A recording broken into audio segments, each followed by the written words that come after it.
Fuck off. You will never be on time.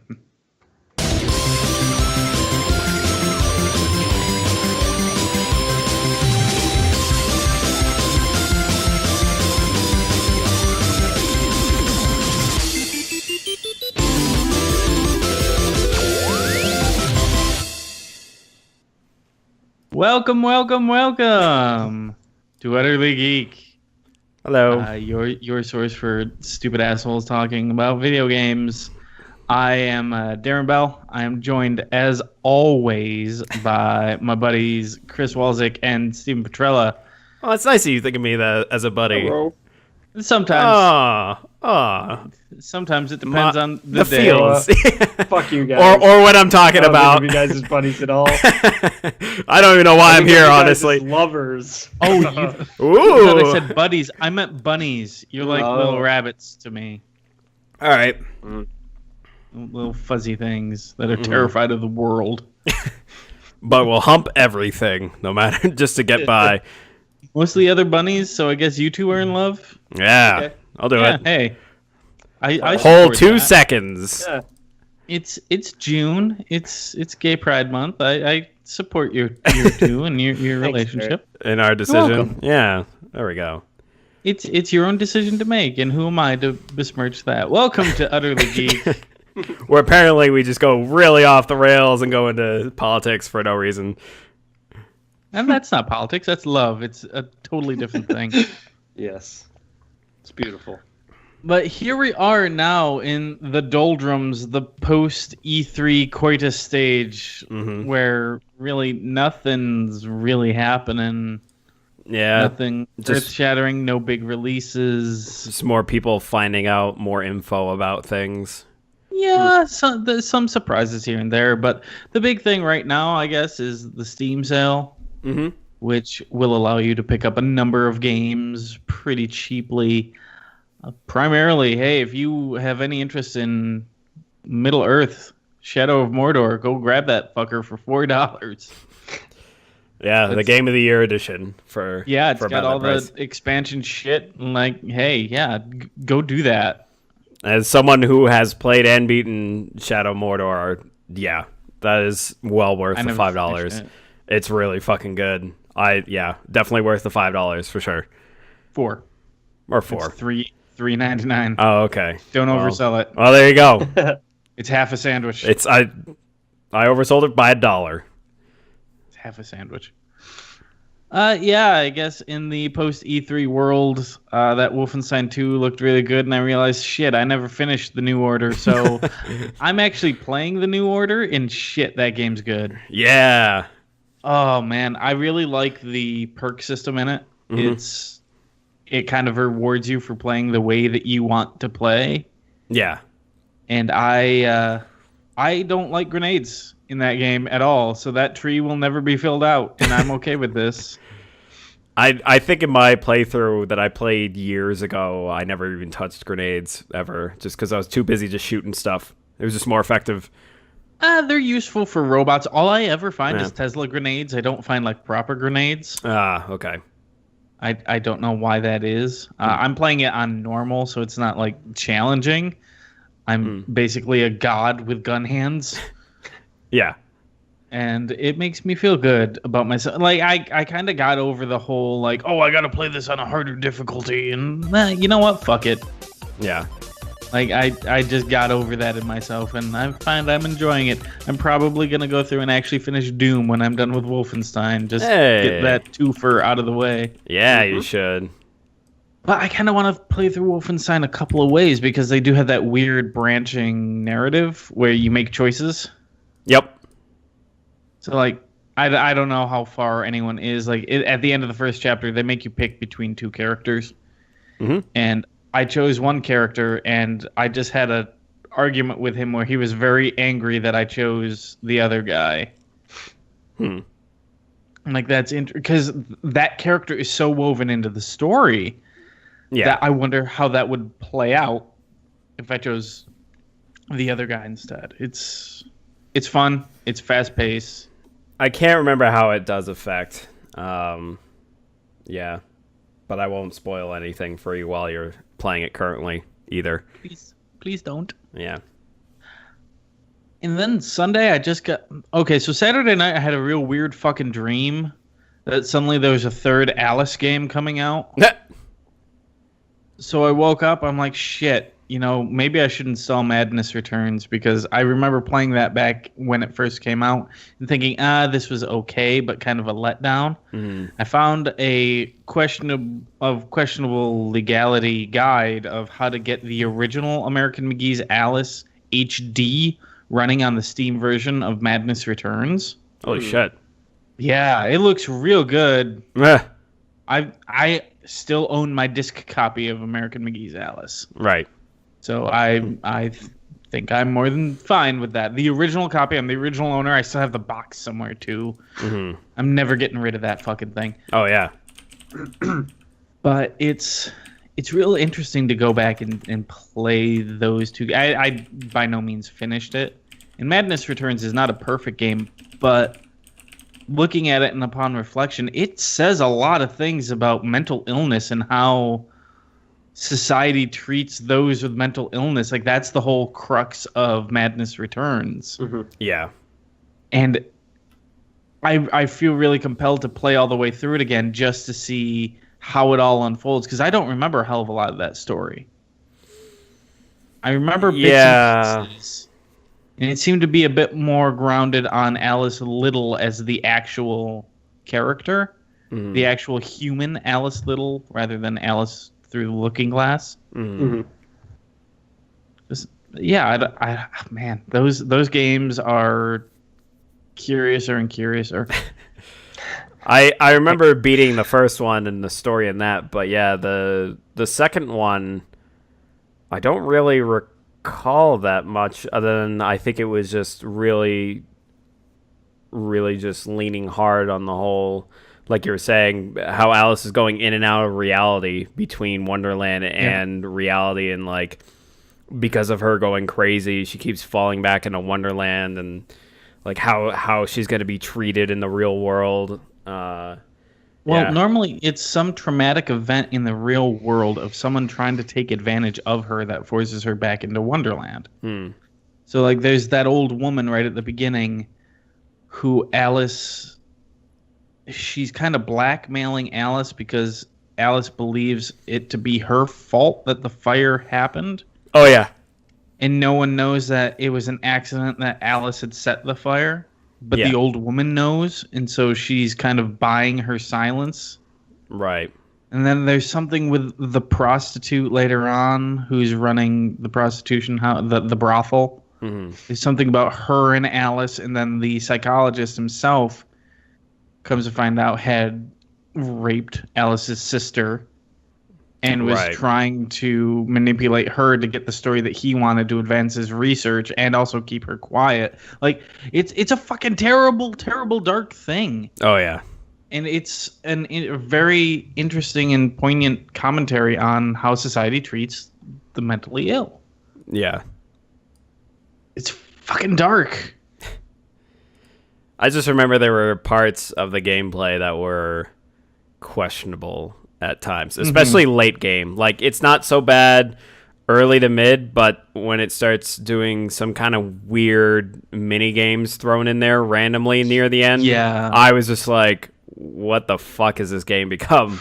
Like, suddenly there's some weird tilt ball mini game or some submarine side scroller. Mm-hmm. Yeah, which they didn't fix the AI for with the controllers. So like, because I was playing with a mouse and keyboard, and then suddenly it was like the controls for a 360 controller were popping up, and I was like, what? What the fuck? Which does not work well through a Steam Link, by the way, because the Steam Link still approximates Xbox 360 controllers for that game as keyboards, which doesn't fucking work.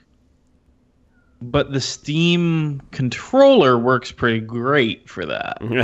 Yeah. Which doesn't make sense because the game was designed with 360 controllers in mind. So like, it's fucked. Yeah.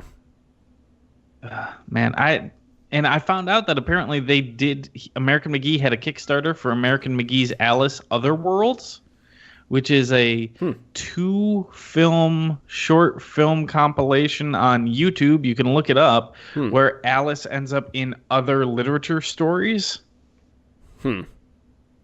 Released in like 2012 or something like that. Like, yeah, I'm shocked I didn't know about this, but it kind of makes me. I kind of want them to make another Alice, but then at the same time, I don't want them to do that. I would love to see it turned into a film like it was originally going to be. Yeah. Like where do you go with that series other than to another medium? Yeah. But at the same time, there's been so much done in the Alice realm of entertainment that would make a much better movie. The Looking Glass Wars, those books are really fucking good. They're young adult. The idea is that Alice Little told, I forget the author off the top of my head, her entire story of being in Wonderland, but he got it all fucking wrong. And this is her correcting the record. Because it's all about all these different wars between her mother, the White Queen, against her aunt, the Red Queen, and the Mad Hatter is the milliner, the head of the military. No, he's the bodyguard for the Queen. The Cheshire Cat is the assassin for the Red Queen. And Tweedledee and Tweedledum are Generals Doppel and Ganger, who can simultaneously merge and split. But yeah, it's fucking weird as hell, and it's really good. It's a 3-book series. I highly recommend it. Yeah, but outside of Alice and Wolfenstein, I really didn't play anything else. Within the last 2 weeks, since we've last talked about video games? Nothing that really sticks in my head. I played a lot of Wolfenstein. I'm not done yet, but I played a lot of Wolfenstein. Gotcha. All right. Nice. I played a shit ton of Life is Strange. I know we kind of talked a little bit about it on the podcast, or quite a lot about it, considering it was one of our Game of the Year discussions. So fucking good. And we went pretty in depth with it, but I finished my playthrough of it, so now I understand. Yeah, and I think I kind of agree with you, Darren. There should be more Telltale games like that. That should exist, that other studios should try to take a crack at, other than Telltale, because I mean, even though because I remember some of the reasons why I didn't like Life is Strange or get into it was because the lip syncing is very rough. Like like it is not, like, it just barely follows what they're saying. But once you kind of just ignore that and then just go with it, that it's really good. But I think that was the reason why I was so turned off by it, because I was just thinking, like, if I'm going to play a story-driven game and I need to really follow these people with their expressions and how they're feeling and what they're saying, if it's not right on point, then I'm not interested. And because of just how it was just their mouths are just like really robotic, I just switched off from it. It gets better in the later episodes. Yeah. Yeah, definitely. Although I came across a bug near the end of the game where Max was totally had this straight worried face, but her mouth never moved even when she talked. Oh yeah, I think I got that one too. Yeah. I think that's just across the board, is just a bug that happens in the final chapter, and I was just like, wow, this is really just pulling me out of the game right now. I think in chapter 4 there's a bug. The girl I was dating at the time was playing it and I was watching her. There's a scene that involves a trailer and a gun, and that's all I'm going to say. Okay, yeah. But she kept fucking it up, and so the gun would go off and a body would be produced, and then she'd go back in time, but the body would stay there, and no matter what option she chose, the gun would still go off and another body would be produced. So bodies just kept piling up. Oh my god, awesome. Like, no matter what she did, she had to quit and restart the whole game. She's like, no, I didn't want to do that. And then, like, they'd just be talking. Then you'd still hear, the gun wouldn't even be in the scene. You wouldn't see a flash. You would just hear it go off. And then the person you're talking to flops down dead, but continues talking in the conversation. Yeah, there's some weird fucking bugs in that game, and it's all the better for it. Yeah.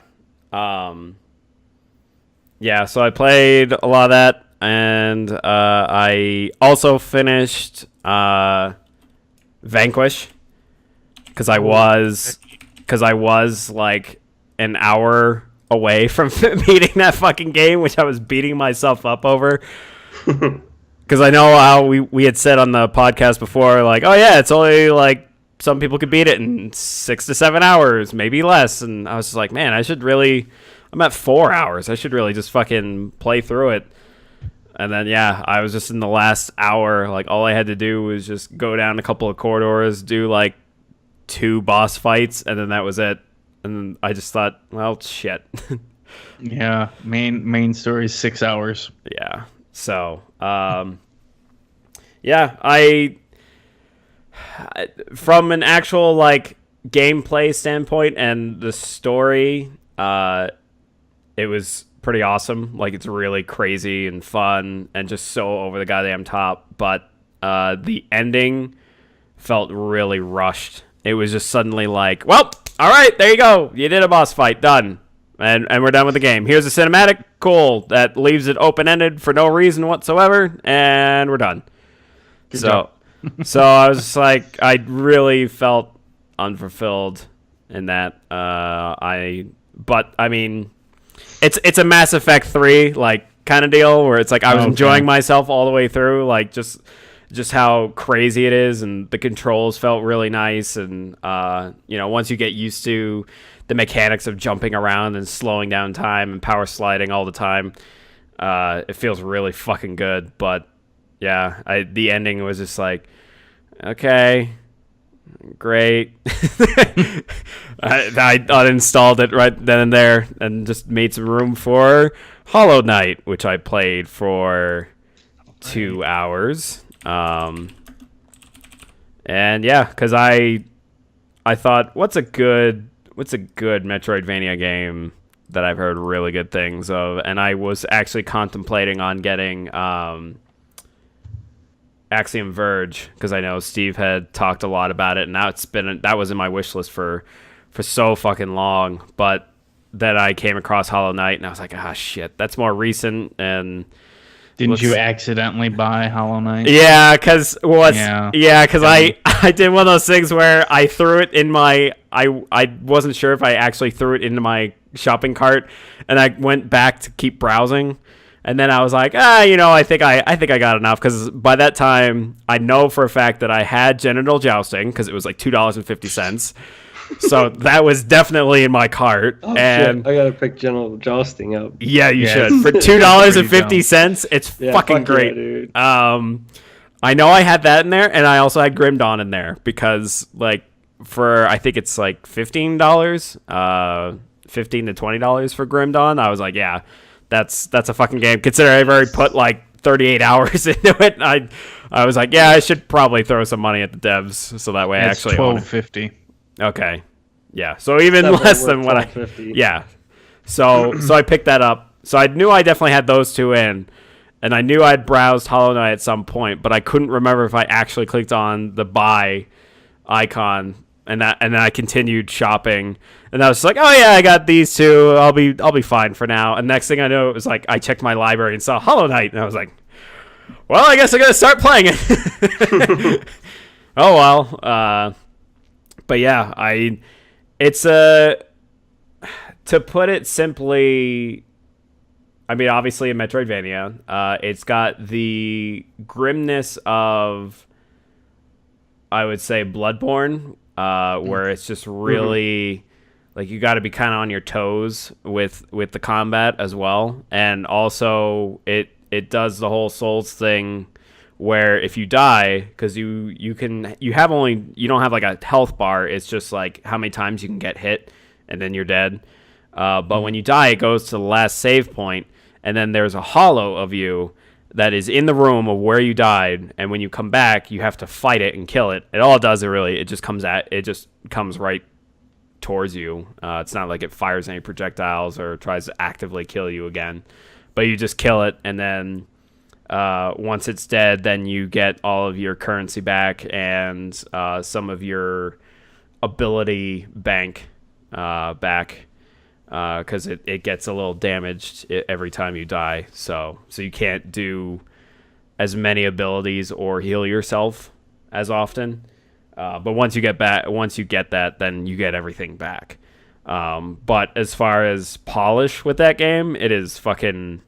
There's so many little things that game does, and it does it so well. That's really great, especially with the environment and running around and subtle little animations that it does. And the world, like, it's very much the style of just, like, you're just thrown in this fucking world with little information as possible. It's like, okay, you're going to come across all these different creatures and characters, and they'll kind of tell a little bit more of the story.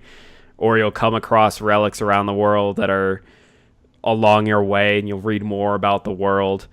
But it's actually a long while until you even get a map in that game. So you're spending a lot of time like actually exploring and being like, okay, I'm gonna go in this direction for a while. Oh, I hit a wall, or there's something that seems like I need an ability for. Let's turn around and try this other way.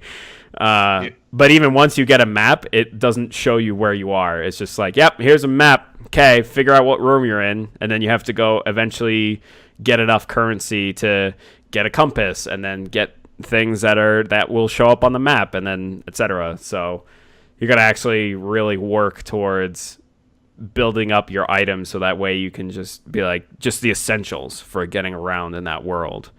But as you continue playing and fighting bosses and discovering secrets, you get what's called... oh, shit. I forgot what they're called. I think they're like pods or something. It's just basically like little pickups that you get. And it's not until you get to a save point that you can equip these things. But it only takes up so many slots, and you can only... It also takes weight into consideration. But weight is just like a point system. Oh, okay. So certain pods are like a certain weight as well. So you can't just like be like, oh, I have 3 spots open and I have 3 of these. Like I only have 2 of them equipped because that's all I can carry on me. But there's like a shit ton that you can come across that do different things. Like you can like it just gives you more mana the more that you attack, things like that, just like really passive stuff. But it's not like +2 attack or whatever. It's like stuff that is way more, that's way greater in what it gives you. So yeah, I'm really enjoying it. I will definitely be playing more of it because it's really good, and I love the combat. It's really quick. And even if I die, I'm just like, all right, I'll fucking get back in there and try again. So yeah, and the creatures and characters are really interesting, with them all being bug-like, and they all have their different little things about them. Mm-hmm. And yeah, that game's got a look to it. Yeah. Yeah, I definitely like the style of that game. Yeah. And like, even though it starts out really grim with like black and white and grays, like the second area that I am in is all lush and green. So you like have your character that's like black and white, but then you have all this fucking green and yellows and reds everywhere.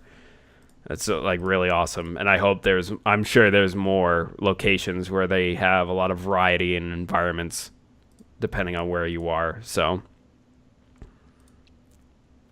and I think that's about it. I mean, other than just the standard Battlegrounds. Oh yeah, Flint Hook. Flint Hook is another game that I played. I don't think I mentioned last time we did the podcast, but that is a good game to just jump in and play, just like a run, and then be like, all right, cool, done. It's another game where it takes the roguelite aspect and just keeps it simple.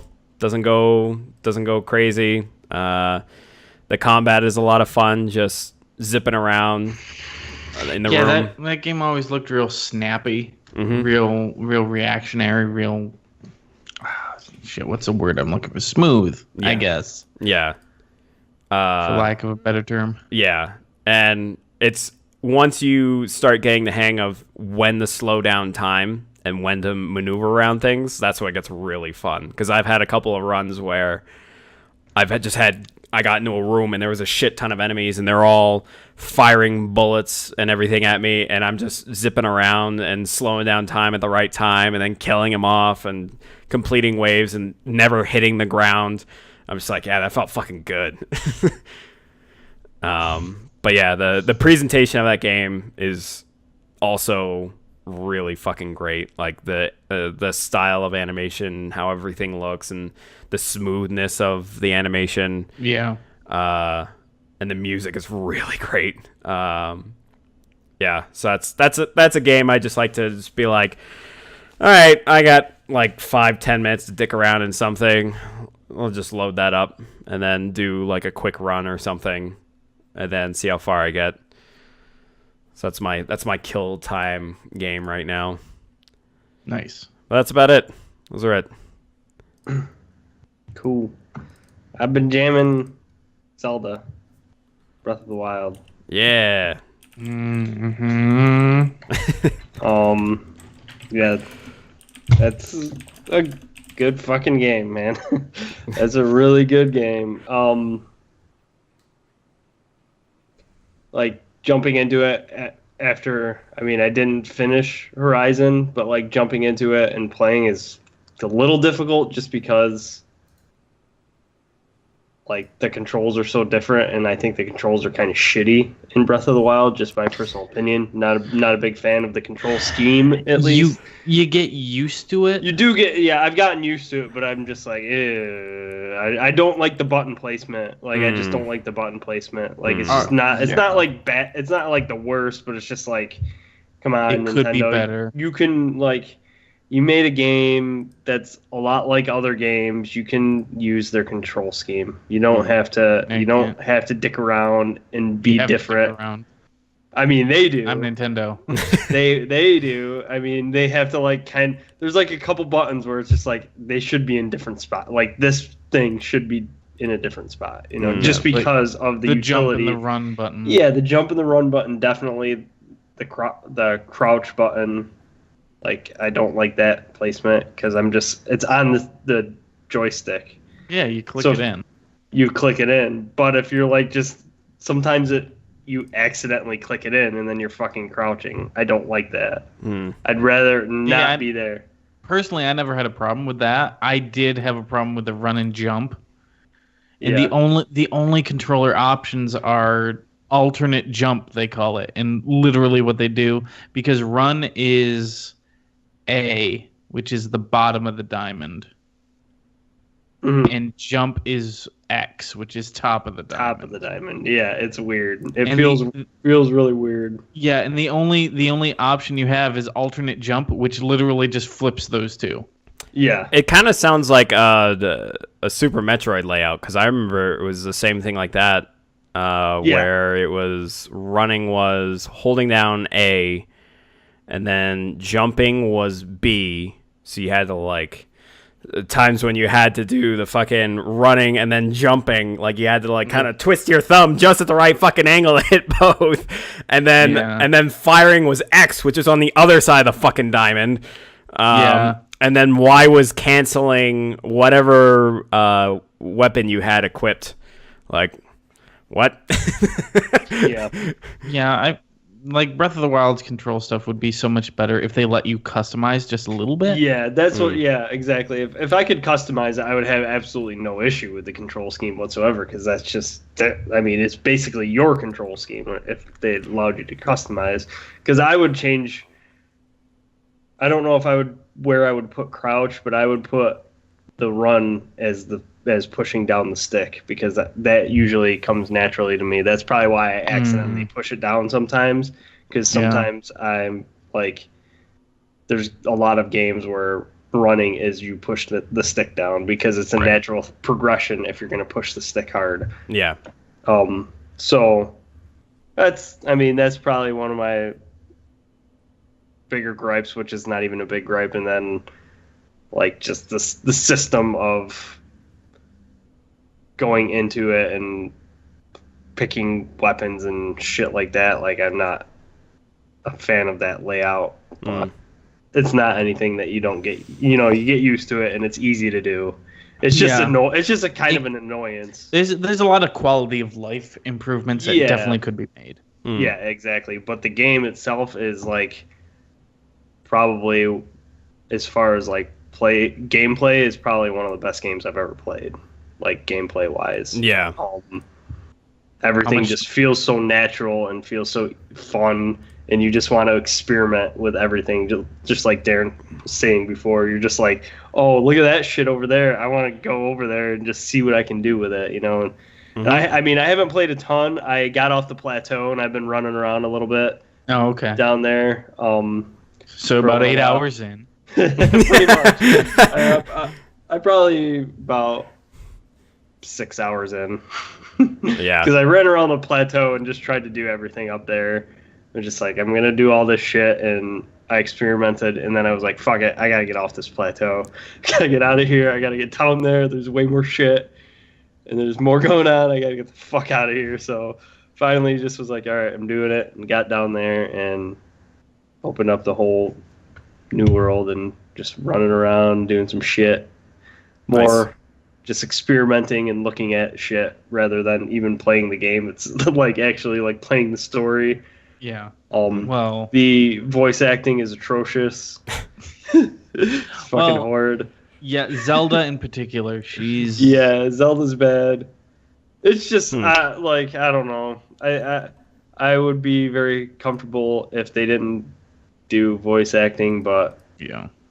Even that beginning when there's the reveal of the old man, and you're like, and he starts talking. I'm like, damn, it's like very mediocre. Yeah, like they could have done much better. There's a couple of characters that I actually do enjoy their voice acting, and I think it actually helps to improve those characters. But they're few and far between.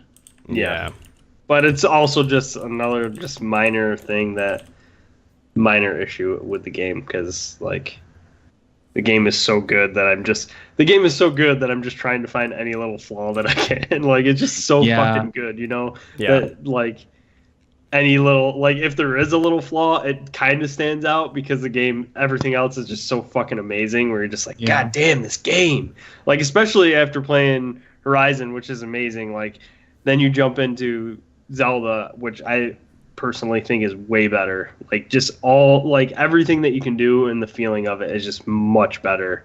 You like, I don't know, it's an interesting thing because they function a lot different, but they do similar things, and I think the things that Zelda does are better. So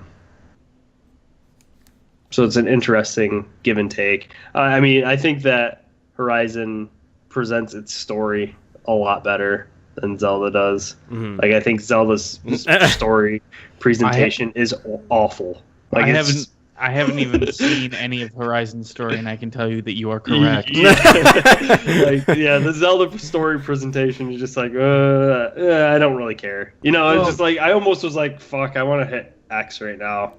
I don't even care. Well, basically, none of those cutscenes are longer than like 2 minutes. Yeah, they're not very long. I was about to hit X and then it ended. And I was like, oh shit! And then it's like, okay, it's ended. There's like no story in that. Yeah, it's not. I mean, it's there, but it's just like whoop-de-doo. It's kind of weird for a Zelda game to have like really lacking in story.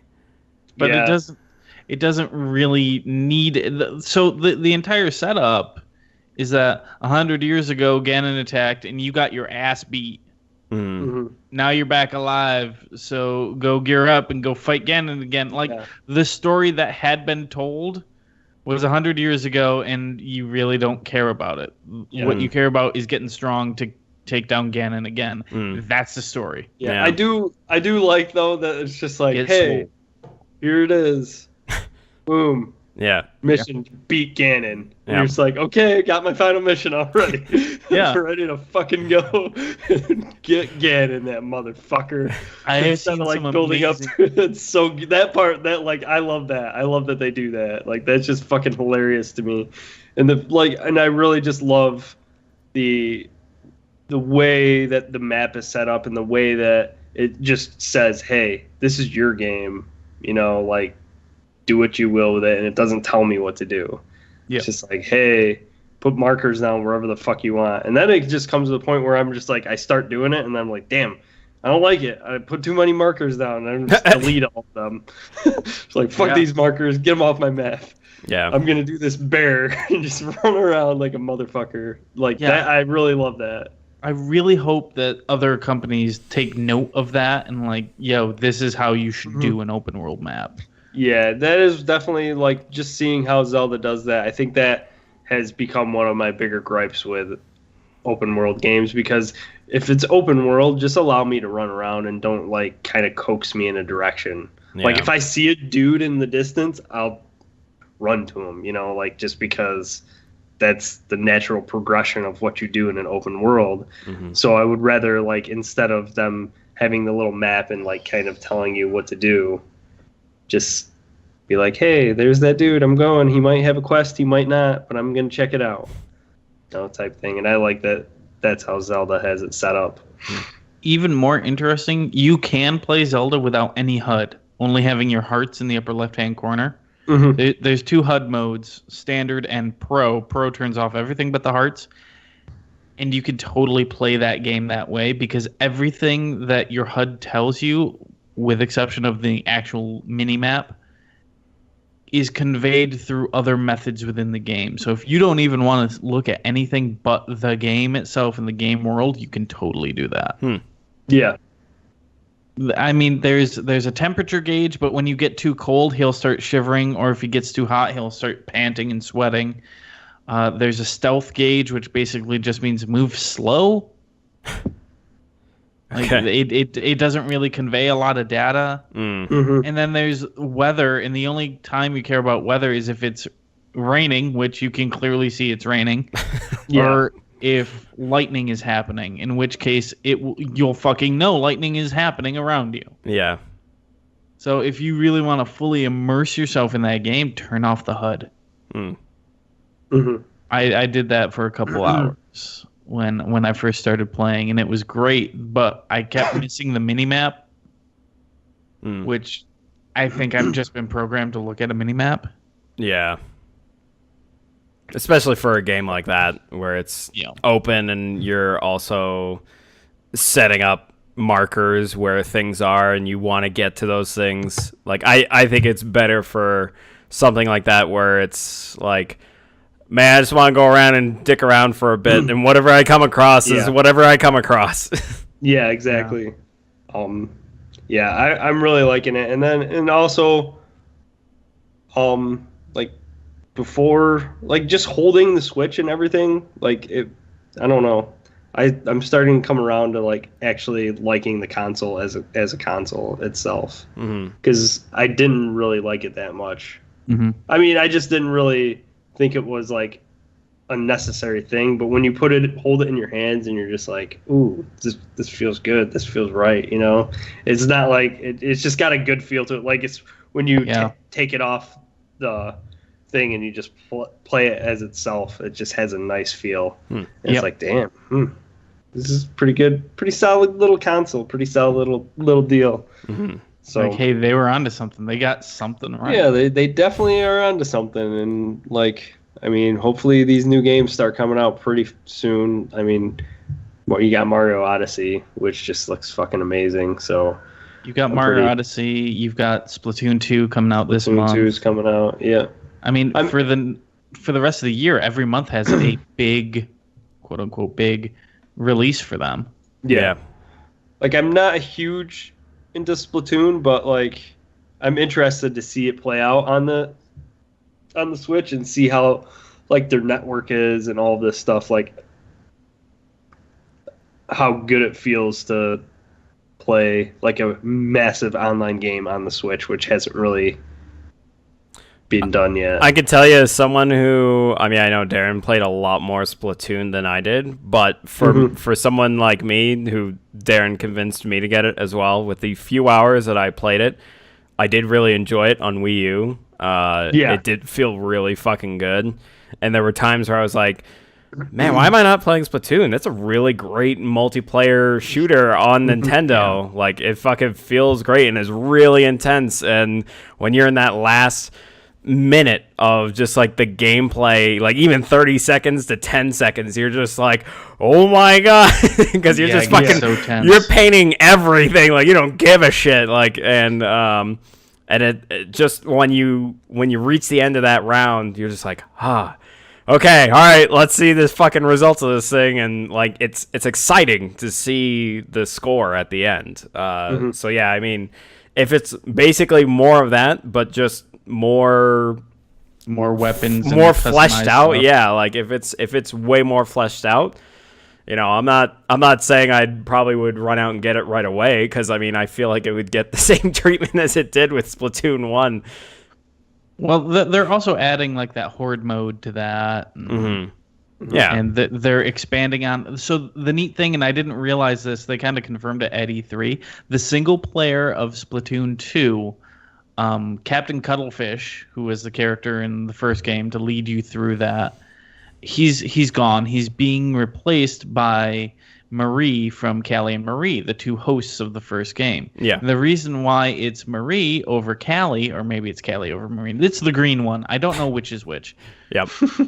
The reason that is that the last Splatfest they had, and Splatfests are these big weekend tournaments that they have where everyone picks a side. And these are really fucking weird sides sometimes. There was one weekend where it was hot dogs or marshmallows. There's another weekend where it was Autobots versus Decepticons. Yep. There's another week where it was SpongeBob versus Patrick Starfish. Yep. But you play for your sides and you get points. The last Splatfest they had for Splatoon 1 was Callie versus Marie. And the winning one is the one that's the main character of the storyline of Splatoon 2, and they did say that was a direct result of the results of that Splatfest. So people had an impact on that. That's kind of funny. So, well, Splatoon is definitely a game too where you have to use motion controls. Are you using motion in Zelda at all, Steve? Like the gyro aiming? No, I took it off. Oh, you should use gyro aiming for the bow and arrow. Like I don't see how you can't.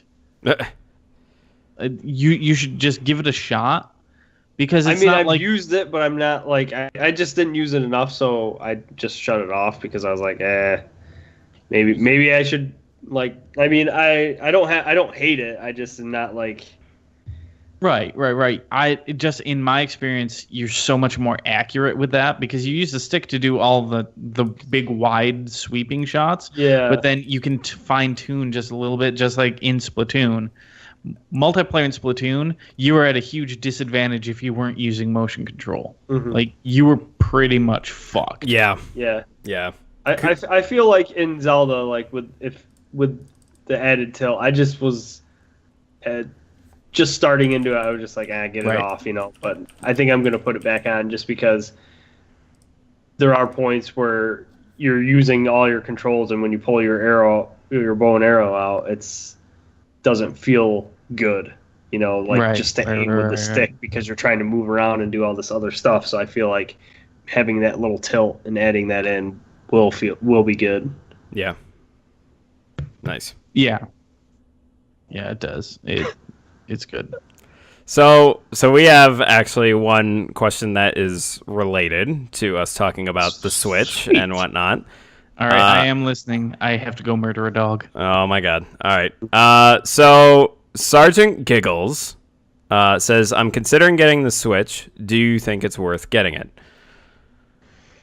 I know Darren would probably be able to be the best because he's had the most hours out of the three of us. Yeah. I mean, I would definitely say, like, the more that I hold on to it and the more that I play it, the more I'm apt to say, if you do really love Zelda and you know that you want to play Mario, then I would say get it, but I would honestly wait until like Mario comes out and stuff, or wait until the holiday season to see what goes on with the Switch, to see what deals they have, to see if they vamp it up. I've heard a couple rumors of what they're gonna do. Like I've heard that they might do like a different kind of dock or something like that too. So I've heard little things, like I've actually heard that they might have a dock where it just holds the Switch in without like, there's no like plastic around it basically. I've heard they might do one of those. There's little rumors on the mill, so I would wait and just check it out until that time. Not saying like if you really want to play Zelda and you really want the Switch now, I'm saying, hey, go get it. But personally, plus there's other things besides Zelda that's out right now. Oh yeah, absolutely. I would agree with that. I mean, unless you really want to play Zelda, for me it was a day one purchase regardless. Like, I was going to do that. But right now, I mean, you've got Zelda on there. You've got Mario plus Rabbids Kingdom Battle, which was a game I never expected to be excited about, but I'm pretty fucking pumped about now. Yeah. Xenoblade Chronicles 2. You've got Splatoon 2. That Mario Kart 8 Deluxe is the best Mario Kart ever made. And that alone is a selling point for me. I was sitting there and I was playing it last night with my girlfriend. And it dawned on me, I'm like, we're sitting here playing a 1080p, 60 frames a second online Mario Kart. And I can just pick it up and put it in my pocket and have 4-player Mario Kart break out on a park bench. Like, to also have it portable is a huge fucking selling point to me. And I know it is for a lot of people, and there's equally as many people who are like, fuck that, I'm not going to take it anywhere, and that's fine. Yeah, I think that's kind of a generational thing too. Like with the wanting to play with other people like together in a room. Like I think that's definitely like a generational thing because that's like our generation of like, hey, we fucking holed up in a room and we drank a shitload of soda pop and yelled at each other, but like kids nowadays don't have that. It's just like they yell at their computer, and they fucking don't play they don't go to their friends and play anymore because you don't even have split screen and half the shit anymore anyways. So, but I think it like that's a take it or leave it. I want it. Like that's the shit I want. Like I want to play with my friends. Like I want to, even as I get older, I want to go to my friend's house and play a game with them, and be able to do that. I think if all of those games, if E3 looked good to you, those games are coming down the pipe. You've got Yoshi, you've got Kirby coming next year. There's eventually a Metroid coming out to this thing. And didn't they announce it next December? For what? December 27th, 2018, is when Metroid Prime 4 is going to come out. I did not hear a hard date on that. Yeah, I'm pretty sure they said. How sure? December 20th. Give me a percentage of how sure you are. 100% sure. If it's anything less than 70, I don't believe you. Because I would have thought that I would have seen the fucking internet blow up if they had put a release date. Because as far as I know, right now all it is for Metroid Prime 4 is just, it's coming.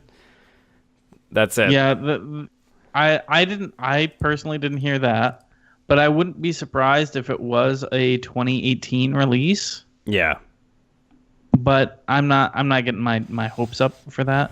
But then at the same time, there's also a mainline Pokemon game coming to this, if Pokemon is anything that you're interested in. And that's the strong argument for the Switch, is that eventually they're going to give up on the 3DS. It doesn't look like they are right now because the 3DS has a real strong lineup and it only continues to grow. Right. But eventually that 3DS will taper off and the Switch will be Nintendo's only system.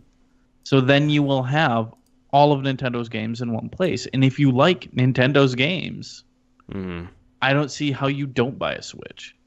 If you want that Smash, if you want that Zelda, if you want that Mario Kart, you're going to buy a Switch. Well, there's been nothing of a confirmation of Smash coming to Switch. Not yet, but not that I don't see it happening, but I mean, I don't see why not, considering the Switch is doing a lot better in sales. Like I don't see why not. Like Yeah, it makes a lot of sense for them to. And especially if they do something like Mario Kart, where it's like, yo, here's a fucking Ultimate Edition. Here's an Ultimate Smash Edition or some shit. And we've got Snake and Ice Climbers and Pichu back. Right. For me personally, fuck Wolf.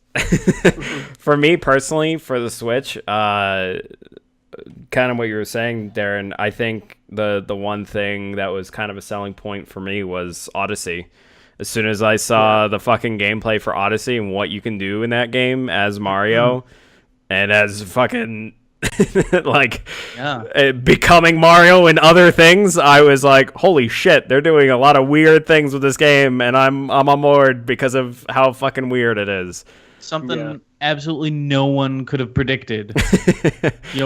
Mario is gonna fucking capture people with his hat. Yeah. And become them. Like fucking.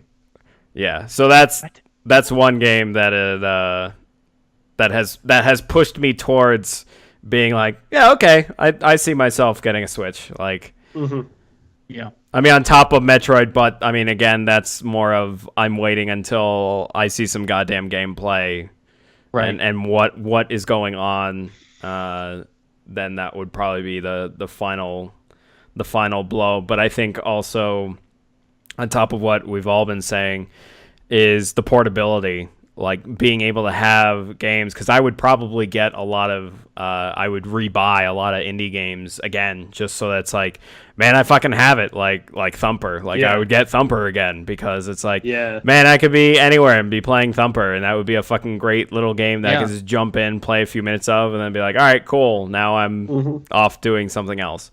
I found myself doing that. I mean, I bought Shovel Knight. I bought Thumper.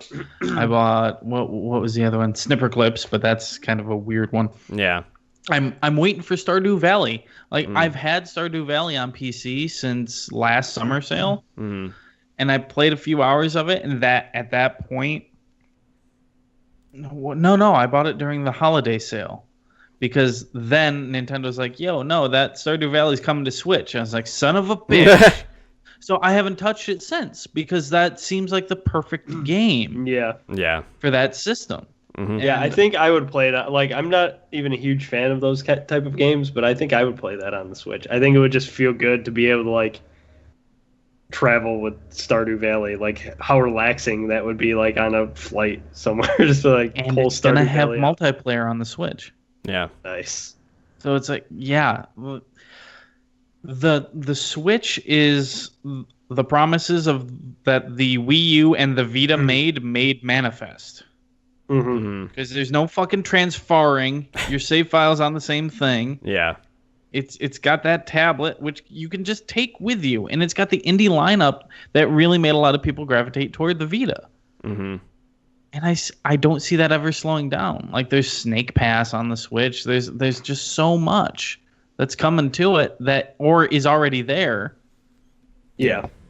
And they still haven't even announced what the hell the Virtual Console or their classic games are. So if that ends up being some sort of subscription service, fucking, you've got a portable Super Nintendo, NES, N64 that will also play modern games. Like fucking, if you're a Nintendo fan and you have an appreciation for their history, that would be great. I mean, that sounds like wonders to me, but it might not to someone else. But I think the Switch right now, unless you want to play anything that is out right now, if you want to play ARMS, if you want to play Zelda, if you want to play Splatoon 2, go ahead, pick it up. And bolster your downtime by picking up like a Shovel Knight or any other indie games like Thumper. But if you don't need to play those games right now, I think waiting until the end of the year, seeing how this first year pans out, maybe next March, tax return season, that might be a good time to get one. And you might actually be able to get one at that point. Yeah, seriously. But yeah, I mean, take it at your own pace. Yeah. I was trying to look up a list of the upcoming big titles for the Switch for the rest of the year, and I couldn't quite find... Oh, yeah, Skyrim. If you want to play portable Skyrim. Again. Yeah. Skyrim again, because always with Skyrim. Yeah. God damn it. Skyrim will never die. Yep. So yeah, I'd say if you really want to, go grab it. Otherwise, maybe wait. Yeah. I would highly recommend anyone who, buy the Switch. Mm-hmm. It's cool. I like it. I've had it since day one. I've only had minor issues with it. You've had almost every Nintendo console machine. No, that started with the Wii. Okay. The Wii I had day one. The Wii U I had day one. The Switch I had day one. Everything before then I was too young. Okay. Fair enough. So meh. All right. So you would have had them all day one though. I had the GameCube about a week after it came out because that's when Smash came out. Yeah. Because I got it with Smash. Yep. Could not find a fucking memory card for that thing for like a month, so I kept unlocking Luigi every fucking time I played it. No, God. Oh, no. A memory card. Oh, so with that, why don't we shift on over into the news? We've got some bits of news.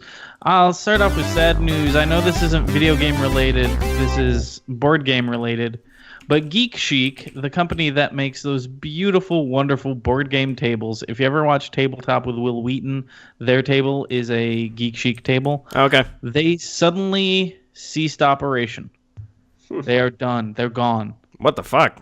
They just posted on Twitter, June 13th, an announcement saying that they've ceased operation. In quote, despite heroic efforts by many, this outcome is out of our hands. Huh. So, Geek Chic is no more.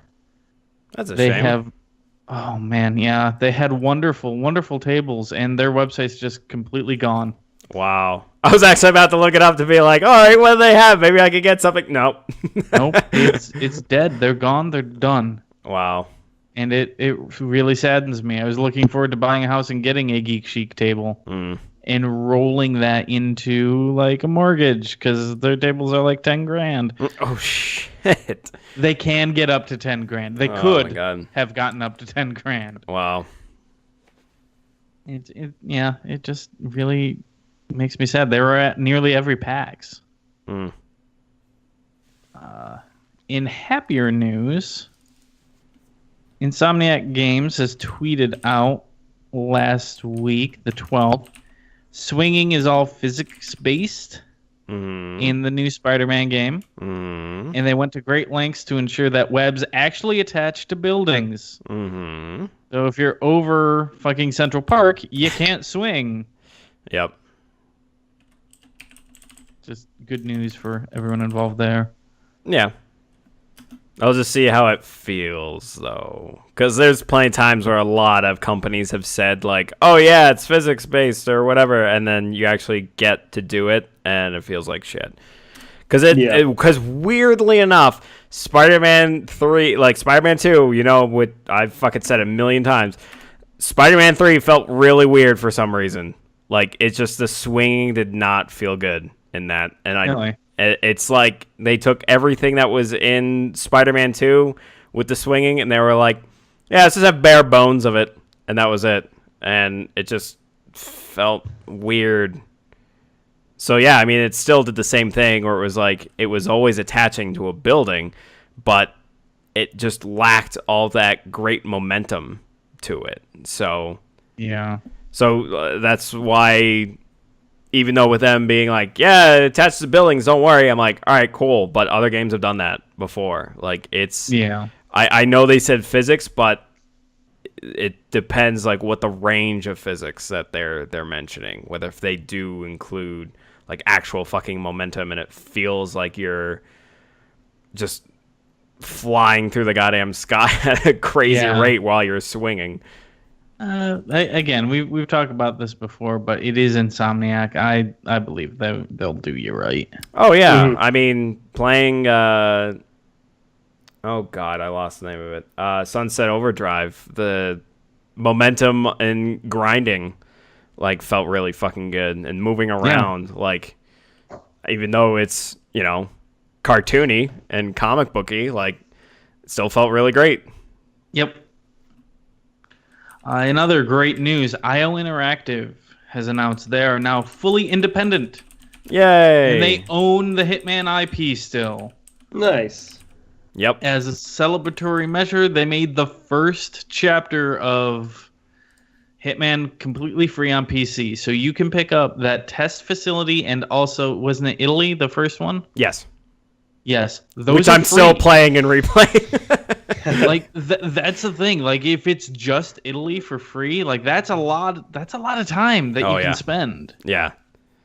It's a really great good faith measure, and that pretty much guarantees a season 2. Yeah, I've got 6 hours in it, and I'm pretty sure 5 of those hours have been in Italy. Yeah, I've spent a lot of time there as well. Oh, so with E3 behind us, that makes Gamescom the next big gaming media blitz. That is in Germany. I actually forgot to mention. I know this is kind of a weird thing. This has to do with the IO Interactive thing being fully independent, but how like a few days later, Randy Pitchford's Gearbox reached out to them and was like, "Hey, if you want us to publish your games, let me know." And literally everyone was like, "Fucking no." Yeah, no, stay away from him. I think they know better. Yeah. I'm sure they got the message with that, because it was pretty much all of the internet exploded.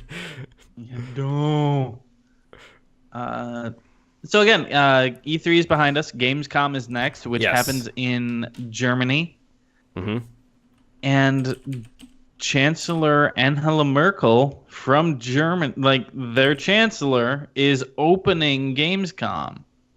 This is the first time a major elected official is opening Gamescom. Like, this is huge. That'd be like Obama opening E3. Yeah. Like, that's what this is. Like, this is mind-boggling. Yeah. It's great. I think it's a great sign. Yeah. It shows at least weird, Germany is... but, whatever, I guess. Now, if she opens it up and goes, "Hey, fucking Wolfenstein 2, doesn't that look great? Let's kill some Nazis." Like, that'd be great. That would be fucking awesome. Don't think that would happen. Hilarious. But, God. She's playing fucking Wolfenstein. She's like, "Yeah, fuck Nazis." I'm dual wielding, bitches. Give you your fucking milkshake. Oh, so there was a shooter called Rising Storm 2 Vietnam, created by Tripwire Interactive. This last week, it received a rather sizable update, and normally we wouldn't talk about this other than the very odd case of one tree. One particular user was complaining about a tree in a field in this game because there's a wide open area where he likes to fly his helicopter in and land. And this one fucking tree is in the middle of nowhere with nothing around it, and it fucks up his landing, and he fucking hated it. So he posted on the subreddit for Rising Storm 2 Vietnam about how much he hated that fucking tree. And in the actual patch notes, they called out his username and said, "Remove this tree for him." That's so awesome. And that was it. That was the patch, right? That was pretty much the patch. Yeah. Okay. Yeah. Quote, God. The request was, "It's such a small issue. I know, like this one tree in some irrelevant part of one map, but it serves no purpose. It's too small and thin for cover. It's directly in the middle of a big pathway from the river. Replace it with a rock or something that won't snap my helicopter's blades in half. It's just a fucking ball ache." In the patch note, removed one specific tree from the landing zone in An Lao Valley per request from Reddit user Spray and Play. We agree with you, sir. That's awesome. This makes me happy. At least someone listens to their fans. Oh, man. Let's get into some VR news. As a result of the earlier court decision between ZeniMax and Oculus. Oh, God. ZeniMax is demanding Oculus halt all sales or pay 20% royalty for breaking their NDA. Oh God! In using that software. Yeah. This was 5 days ago. I'm not sure what happened. Mm-hmm.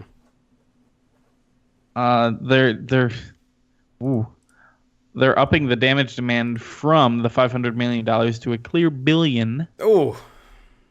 And that's what they're saying. They're like, either you're going to give us 20% of everything you make until you make this money, or you're going to stop selling your shit immediately. Wow. Jeez. So they ZeniMax went back to the judge to try to get that gone through. I don't know what the outcome of that was, but holy fucking shit. Wow. That's Wait, nutty. so is it ZeniMax that needs to come up with that money, or is it Oculus that needs Oculus. ZeniMax won the lawsuit because John Carmack left ZeniMax with software that later ended up in Oculus by magical reasons. Yeah. Which was ZeniMax property. Right. Okay. So, boy. In the happier side of VR news, Valve has highlighted their new Knuckle controllers. And Knuckles. This is allowing full 5-finger tracking. Yeah. There are 5 different regions on the controller, which indicate each finger, your thumb, and all the fingers.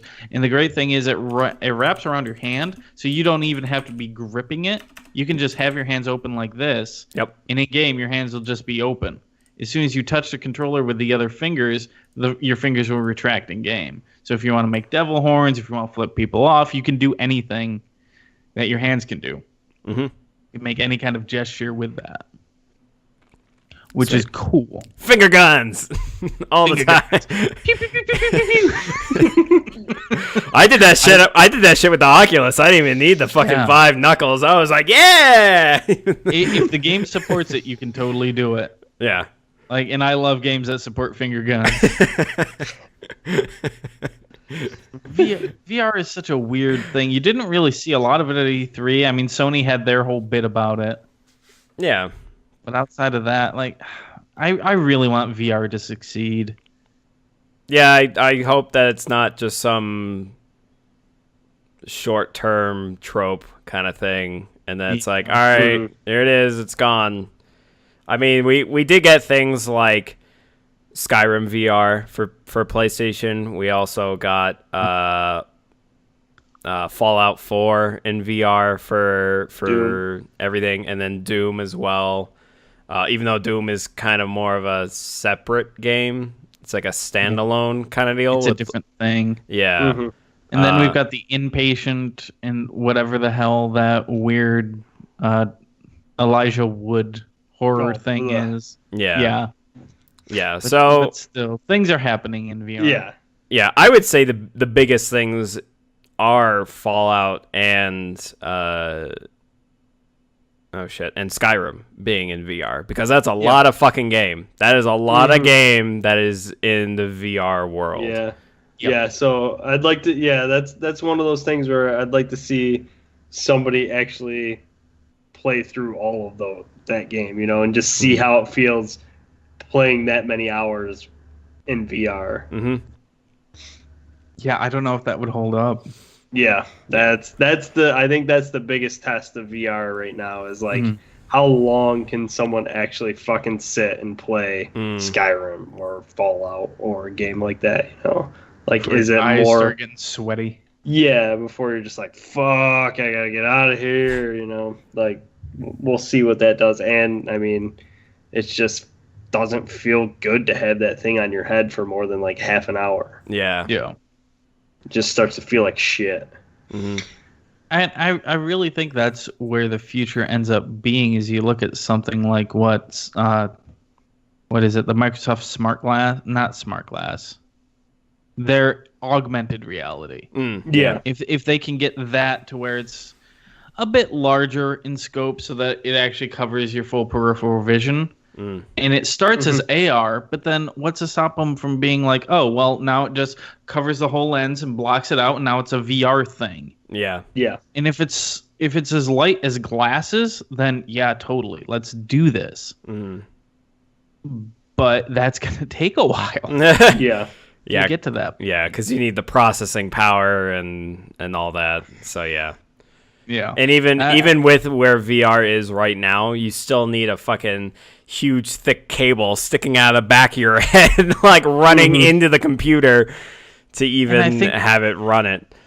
Yeah, that's the biggest problem right now is that fucking cable, because you kind of have to keep aware of it and step around it. And that's what constantly keeps, one of the bigger things that keeps you constantly realizing, oh, I'm not in here. I'm this fucking doofus in this room tripping over a fucking cable. Yeah. Like you've got to overcome those types of technical issues, and VR is still impressive right now. It's just now is not the time for it to go mainstream and become the amazing potential that it could be. Yeah. I just hope that it can survive until it gets to that point. Yeah. I'm honestly a lot more interested for augmented reality. I want to see what that will end up doing. What that'll do for board games is going to be fucking amazing. Yeah. Yeah. D&D with augmented reality will be the fucking best. Yeah. Magic the Gathering will be fucking awesome. Oh, yeah. Yeah. Man, look at the graphics on Magic the Gathering. Fuck. Yeah, there's just a lot of technical hurdles, and we'll get there. After many, many months of silence, I know this is something that only excites me. Cook Serve Delicious 2 has a release date. Got it. August 24th, and it will be $13. Those fucking ribs look amazing. I will give you that it does look good, like at least as far as like the artwork. It's very much improved. Well, they've got a lot more. It's a lot more detailed, but also they kept the original aesthetic of their customers. Right. Yeah. The customers are a lot more diverse. They're adding a lot of things to this. So it's full restaurant customization now, whereas previously there were only 6 looks for your restaurant and you had no say over what those were. It was just based off of your star level. Oh, that's right. Yeah. So nice. now you can fully customize it if you would like to, because honestly, that's something about the game that doesn't fucking matter. Yeah, but I love that they do that. Yeah, it was kind of weird that I was like, wait a minute, maybe I kind of want my restaurant to look a certain way or whatever. Yeah. Like, what the fuck? So now there's a new feature too where you've got like prep stations, so you can make things ahead of time and just keep them under like a heat lamp. Ooh. Have them ready to go. Nice. But you can only use them over a certain amount of time. Okay. And then otherwise you'll have to chuck them. Yep. There's also local co-op, so the screen kind of has all of your menu on the left still, but then you've got a shared workspace in the middle where you can both be working on separate recipes at the same time. It's got full controller support, which fuck if I know how that's going to work. Yeah. Cook Serve Delicious, if you haven't played it, is a really great casual cooking sim on Steam. Yeah, I'd say so. It's also on iOS and Android. It's currently $2 on Steam.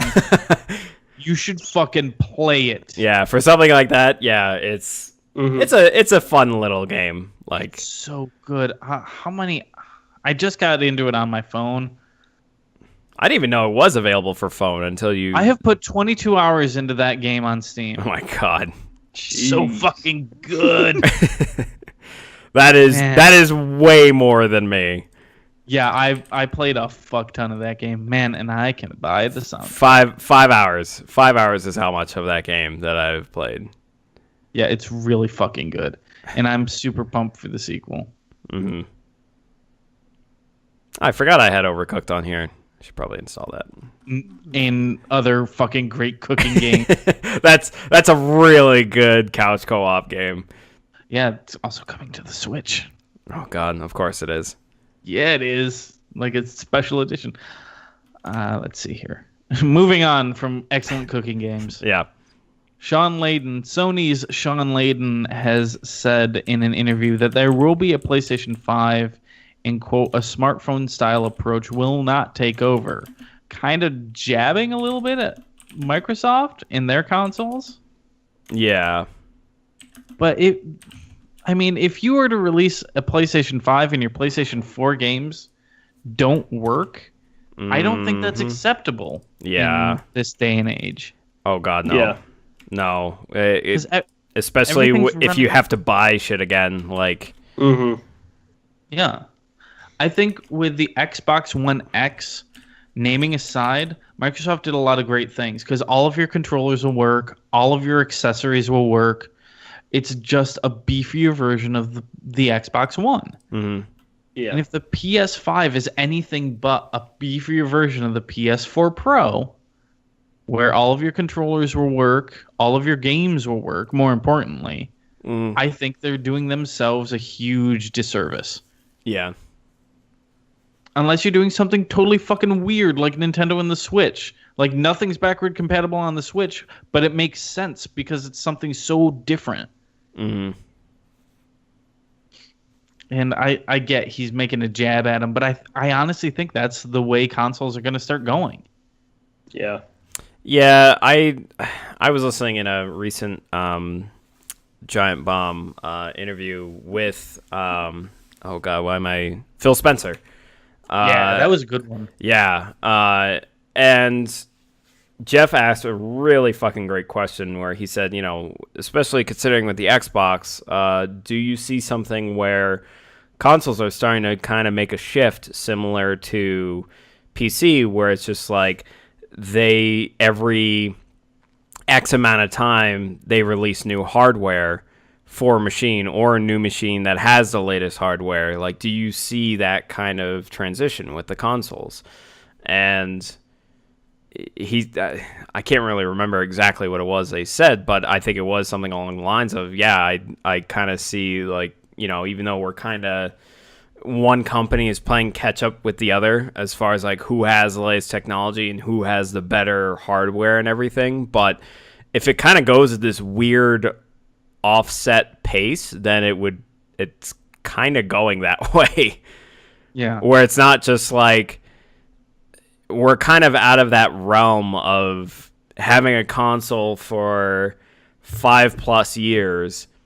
And then it's like, okay, here's the next iteration with the new stuff. It's like now it's starting to be like almost every 2 or 3 years, there's some new iteration that comes out where it's kind of treated more like phones, like the iPhone 5S or whatever the hell, and then they have the different versions of that where it has different hardware. That's kind of almost where it seems to be going with consoles. I think it's coming to the point right now where,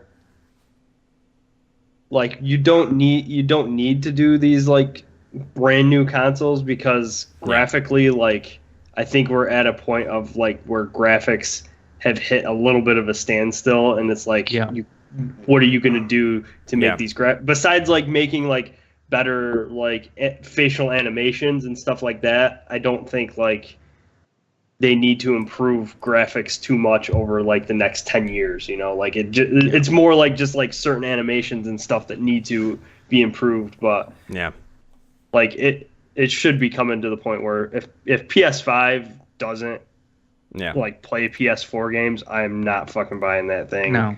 Yeah. I will just be done. I think I'll almost be done with Sony because it's coming to the point where I'm almost done with consoles in general. Where besides like Nintendo, because Nintendo's going to do what they're going to do and release their games, like everything else is just like it's almost not even worth it. Right. Because almost every game besides like certain things, like you're like Naughty Dog and stuff like that, besides these certain little things that you can't get on PC, which is very few and far between. Yeah. Like everything's coming to PC, and I think there might be a moment where all of that stuff does just come to PC anyways. Right. So, it's just hitting a point where why bother anymore? Right. Well, and that is like Microsoft really seems to see that future coming. When you look at their lineup and like, oh, here's exclusive on Xbox and Windows 10. And here's timed exclusive for Xbox and then eventually PC and PS4. Like it really feels like they're leveraging themselves to be like, if you got a high powered PC and you're running Windows, we're happy. Here's the games. Yeah. Because we know this is really what you care about. You don't give a shit about the specs. If you have a PC to run this shit, fucking just buy our games. Yeah. Yeah. At first, like I think on the last episode I talked about like, I think they might be running their console to the ground. But I think it's actually, the more that I think about it, I think that they did just catch on and they're just saying, hey, you know what? We're not going to sell a lot of these, but we still are going to make money on these. Like, I think they're looking at it from a perspective of, hey, we can still make money on these consoles, but we're not going to it's not going to be our bread and butter, So like, let's do all of this other stuff. And I definitely like that idea. And I do think Sony's going to have to buck up and like do that too, like at some point, because I mean, they are dominating Microsoft right now and they have a lot more games and a lot more exclusives, but we'll see what the future holds with that kind of stuff too. At the same time, Sony seems to be playing the short game, whereas Microsoft's looking at the long game. Mm-hmm. Yeah. Whereas like Sony's just, I mean, don't get me wrong, PlayStation 4 is a great system. There's amazing games for it. It runs really well. Mm-hmm. It's my preferred system for in-home entertainment. Yeah. But if they don't keep an eye on what everyone else is doing and they don't see the shift as it's coming, that people don't necessarily want to have to run out and buy their whole library again. Mm-hmm. Yeah. I mean, there will come a day, there will come a system eventually when your PlayStation 4 games will not work on that thing. Yeah. Like hardware-wise, it will be incompatible. Mm-hmm. But to force this like generation to generation, is just asinine. So I'm really curious to see that backward compatibility, and I completely forgot. This could be a good reason to keep an Xbox One. I was messing around on my machine, on my desktop. I forgot that the Xbox One networks in with Windows 10 machines. So I can be in my office with an Xbox One controller wired into my PC, playing my Xbox One games that are not available. I could be playing Sunset Overdrive on my PC through this link between my Xbox One and my PC. Yep. So in my mind, that's one reason to keep an Xbox One, but there aren't really that many games to really do that with. Yeah. I mean, hell, I know we've streamed Halo a couple of times, and that was how I did it. It was basically, I knew you. I don't think you played it at your computer. I think you played it. You did? Oh, okay. Yeah. All right. I did, but at that time, my TV and my computer were close enough to where my controller was still connected to my Xbox One and not my PC. Okay. But still, there was like no lag, and it worked really well. Yeah. Yeah, because I think that was roughly the same situation with me, where my Xbox One wasn't too far away, but I know we fucking streamed some of it, like, and that was Killer Instinct, and that was how we did it. Was I ran it through my PC, just ran fucking Windows 10 to link with it on the network, and then just stream it directly to my PC. Yep. I just think Microsoft's a bit ahead of the curve here. We'll have to see how it all pans out. How it all pans out. Yeah. But it feels like Microsoft really knows what's up, and that it doesn't really matter the hardware. Like during that Giant Bomb interview, when he says, "Yeah, we expect the Xbox One S to be our big seller this holiday season," that's very telling. Where they're like, "Hey, here's this thing, but we understand. People don't want to spend $600 fucking dollars. They'll spend $200 and be happy." It'll be interesting to see where this all pans out. I think Microsoft's got a good head on their shoulders, though. Yeah.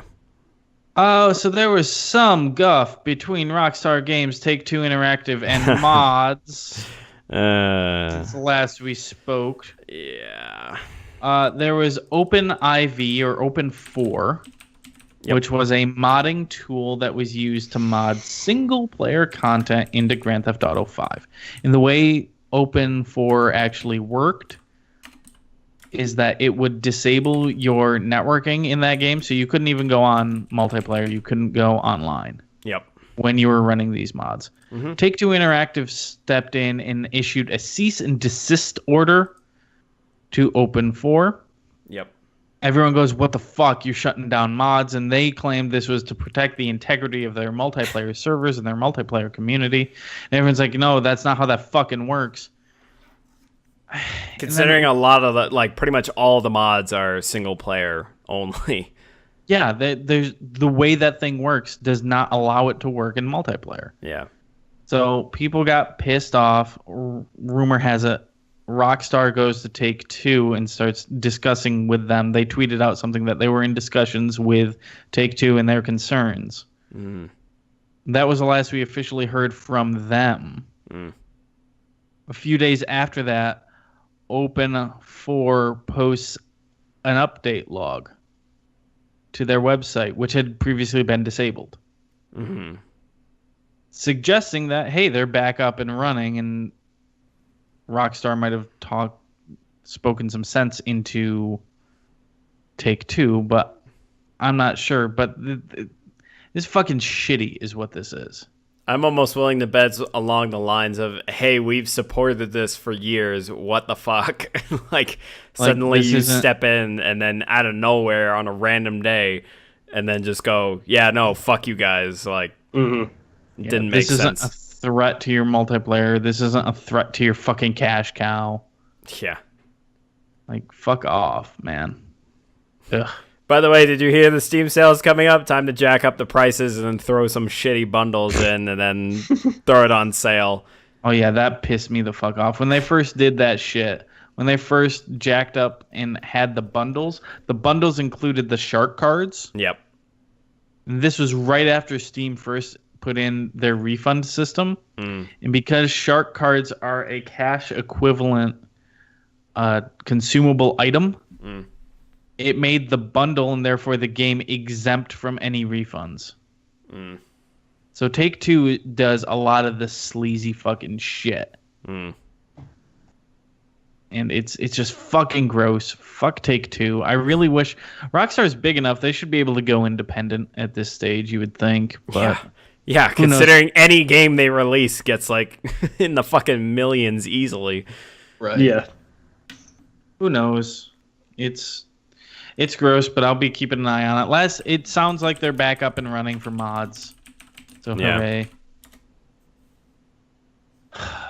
And just today, Nintendo tweeted out that SNES Classic we were talking about. Oh, God. It's real. Yep. It's fucking real. And it's coming this year. Coming out 9/29, August 29th, with 21 games built in. It is $80, which is $20 more than the NES Classic, because it comes with 2 controllers. So you won't have to hunt down a second fucking controller. That's good. Which is how it should have been originally, you fuckwits. Yep.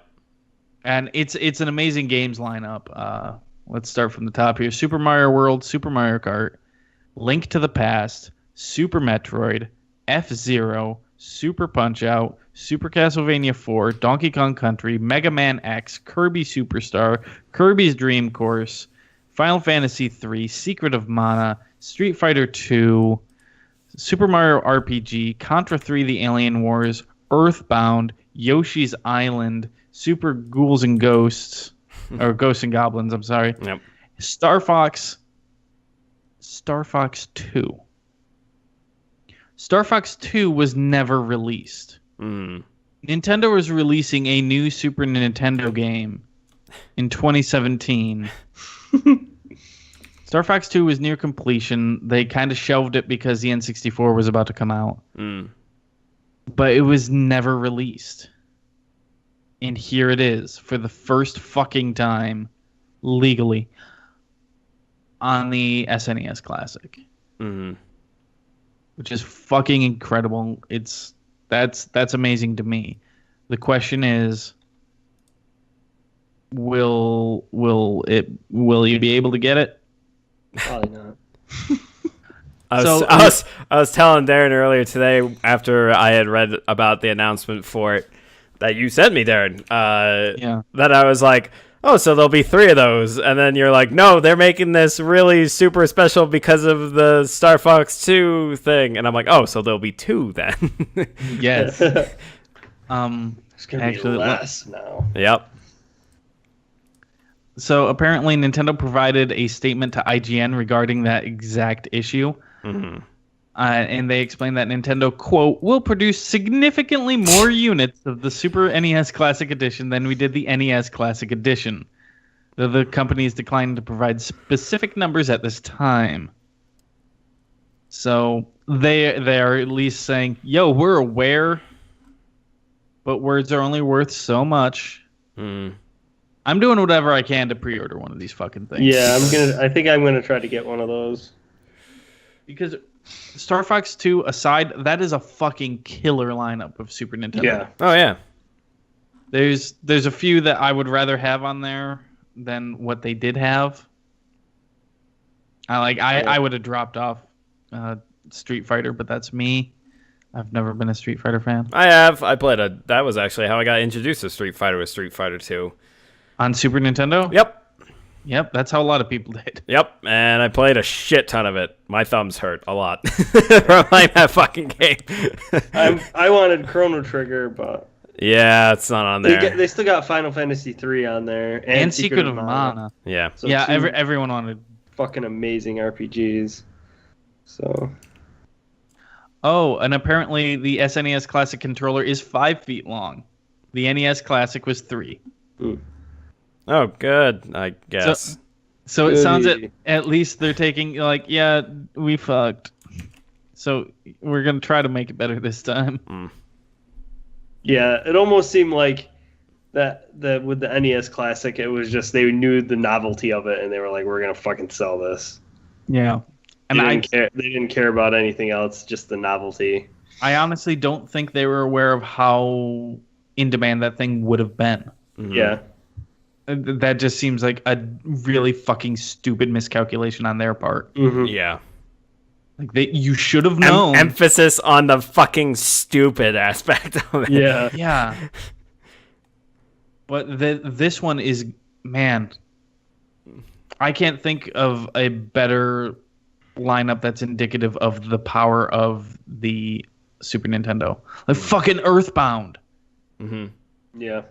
At one point, a cartridge copy of Earthbound would have cost you over $1,000. Mm. So at $80, it's a fucking steal. Yeah. A cartridge copy right now on Amazon.com. The lowest price used is $170 for Earthbound. That is a rare fucking game. Jeez. And yet I passed it so many times at a fucking Blockbuster or... Oh, yeah. I know I've seen it like a dozen times, but I never picked it up. I remember seeing that giant fucking box and going, that looks weird. Yep. Yeah. Yep. Ignore that. Oh, hey, I'll go rent fucking Mortal Kombat 2 for the nth time. Yeah. And how much is Street Fighter 2? Oh, $20. Yeah. Okay. But yeah, there's some fucking great games. I just really hope that they can get the supply up for that. Yeah.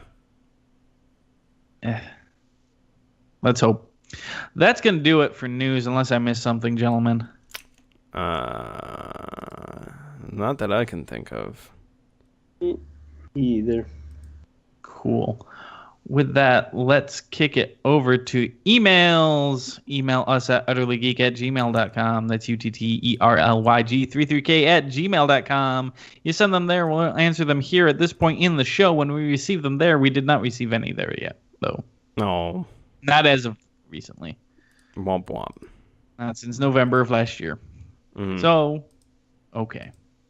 We will also, though, take them live on the show. As you heard earlier, you can watch us live at twitch.tv/CPTWally. Join us there every Monday, usually 7:30-ish Eastern. Ish. And we tweet out at utterlygeek, UTTERLY G33k on the Twitter. Mm-hmm. We tweet out before we go live, so if you might want to follow us there. But did we get any live from chat other than the one that we answered earlier? Spoke of earlier. We have no more new questions. We have no more new questions. Which means we did a good job. There are no questions. Everyone understands. Perfect. Yep. Everyone understands everything that's going on with the industry and us. So there we go. It. Done. So why don't we kick it over to our final segment of the evening? New releases. Yeah. Yeah. Where we go over the new releases for the coming week. We will start, as we usually do, with PlayStation 4. We will start with Elite Dangerous is coming out on the PlayStation 4 on June 27th. Nice. Huh, interesting. Final Fantasy 15 Episode Prompto, which is the first story DLC for Final Fantasy 15, comes out June 27th. Mm-hmm. And I believe that's coming out for both, and it is both Xbox One and PlayStation 4 at that date, June 27th. Okay. Diablo 3 Rise of the Necromancer is coming out June 27th on PS4, Xbox One, and I believe PC. Yeah. Oh, if you want to spend $15 to get one class... Don't. And a couple of account extenders. Even Oscar agrees. Yeah. Even Oscar agrees. Fuck that shit. Yep. He's upset by it. Yeah. So mad. That'll come out June 27th. Titanfall 2, The War Games, which is another expansion for Titanfall 2, adds a new Titan. Comes out June 27th as well. That is available simultaneously PS4, PC, and Xbox One. Yeah. Diablo 3 Eternal Collection is coming out on PlayStation 4 June 27th. Not sure what exactly that is, but sure. Crash Bandicoot Insane Trilogy comes out June 30th on PlayStation 4. Yeah, here it is. No! Yes. Oh no! I've never played a Crash game. Oh, you fucking should. This would be the best time to pick it up for 3D platformers that are linear. What a weird thing. But yeah, that's suddenly this Friday, June 30th. God damn it, that snuck up on me. Holy shit, dude. Supplies! Yeah, because they showed absolutely nothing of it at E3. Yeah. I mean, it really wasn't... There really wasn't need to, because it's like, hey, this thing's going to be out in 2 weeks, so whatever. Yeah. Kicking over to Xbox One, we've already gone over them. Final Fantasy 15 Episode Prompto, Diablo 3, Rise of the Necromancer, Titanfall 2, The War Games, all comes out June 27th. Nice. Really nothing else of note. Nintendo Switch, we see Goner, which is an interesting little indie game, comes out June 29th. And also, The Legend of Zelda Breath of the Wild, The Master Trials DLC comes out June 30th. Ooh. That adds hard mode, which is fucking weird. And finally... So I know what you will be playing on the 30th as opposed to Crash Bandicoot. Actually, yeah, no, I did buy the DLC for Zelda. Okay. I tried to start a new game of Zelda. You have to make a different profile, because if you make a new game, it erases your saves. Oh, shit. I put 105 hours in that game and got barely 25% complete on that map. Once you beat the game, there's a percentage on the map to show you how complete you are. Okay. 105 hours, about 25%. Jesus. Yeah. God damn. So I might just make another profile to restart. Let's see here. PC releases. Diablo 3, Rise of the Necromancer, June 27th. Race for the Galaxy comes out June 27th. That is that board game. Oh. Race for the Galaxy in a PC edition. Cool. That's how I try a bunch of different board games myself. Titanfall 2, War Games, June 27th. Yep. Elder Scrolls Legends Heroes of Skyrim, June 29th on PC. Do you need another card game? Oh, God, that's right. Do you need another Skyrim?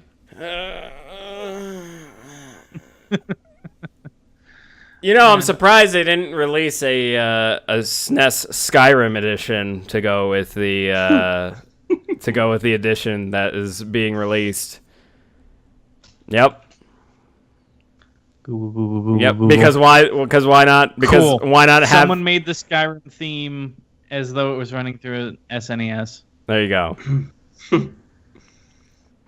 It's pretty great. Oh man, that's good. I guess the SNES Classic is different for Europe and Japan. It's the Famicom. Yes.